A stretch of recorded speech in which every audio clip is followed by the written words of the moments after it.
Hey guys, so at the time of this recording, we are just starting the fourth quarter, and I thought it would be fitting to do a video on what I do for not just my clients, but myself included, on tracking progress, not just on a quarterly basis, but on a monthly basis. So in this video, I'm going to take you through all the metrics, everything I look at to analyze and make sure progress is happening, because nothing is more motivating than progress, not to mention it helps make sure we're on track for our goals. So check it out.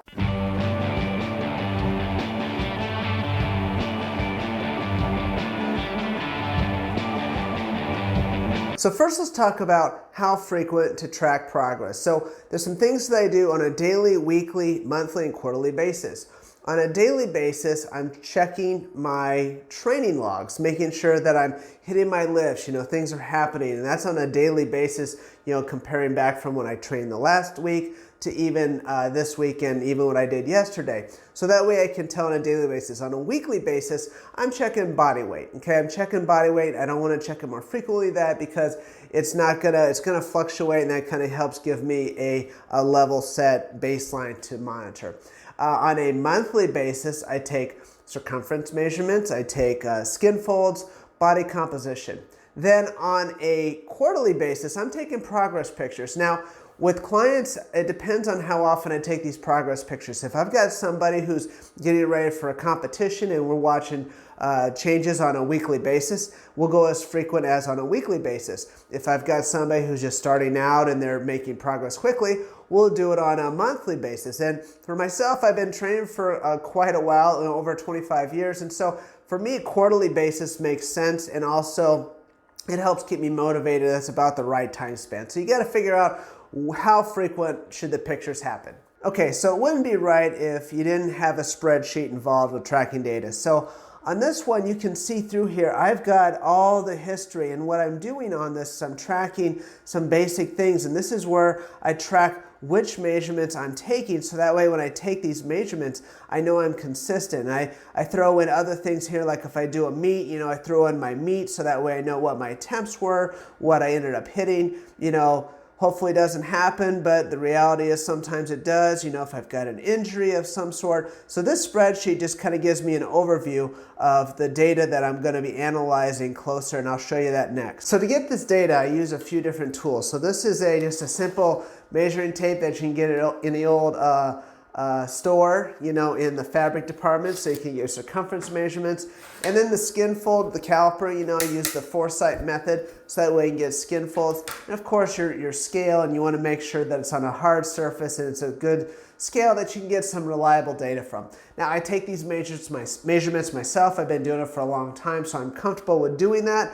You got to practice to make sure you get those. And of course, with my clients, I either have them take them if they're remote, and I coach them through that process, or I take them myself for them. So once I get these metrics, I actually put them in the app that I utilize for both my clients and myself. It's actually trainerized, but I've got it tweaked to how I like to look at it. And so we look at a lot of different factors. The first is body weight, least important, but we're going to track it. You can see here that right now I'm focused on a growth phase, and you can see that it is indeed going up, which is what I want to see.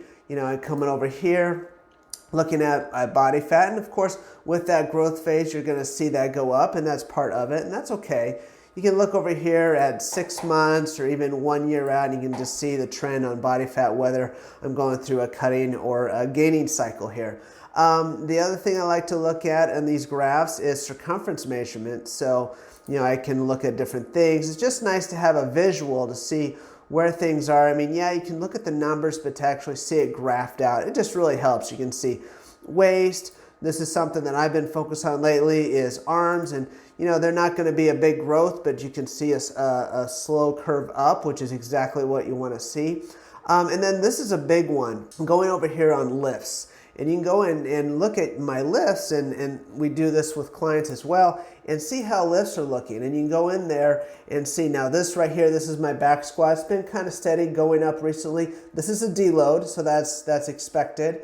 Just pull up another one. Bench press, been really pleased with how that progress has been going up. Nice curve there. Again, this is a deload, and that's normal. Now, if sometimes it's not just estimated 1 rep max strength you're looking at. Maybe it's volume. You know, we want to see what kind of volume, and this is especially for somebody who, you know, maybe their joints aren't up to doing heavier weight, or strength's not really a primary goal. Maybe it's purely muscle building, so we can look at those things. So again, looking at these lifts, it's nice to get an idea of how the lifts are looking and make sure that we're making progression on these as well. So the next thing I'm going to look at is pictures. Now, I've got it set up here in my office. I've got posing lights up here, and I've got lines down here to make sure I'm consistent on my picture angle. Also, I've got a tripod that I set things up so I can make sure I get the same height each time. You can see here I've got some key pictures or some key poses that I hit each time to make sure I get some consistency in looking at the comparisons. And again, I do this on a quarterly basis so I can actually see some progression here. So these are my flex poses, and I'll also do the relaxed poses here. So, you know, what you want to do is you want to figure out which poses reflect you and your goals. You know, with my clients who compete, obviously we're focusing on posing for those that are just looking to get in the best shape of their life. You know, they're more of your standard front, side, back shots. But again, the pictures are important so you can get a visual representation of what's going on. All right,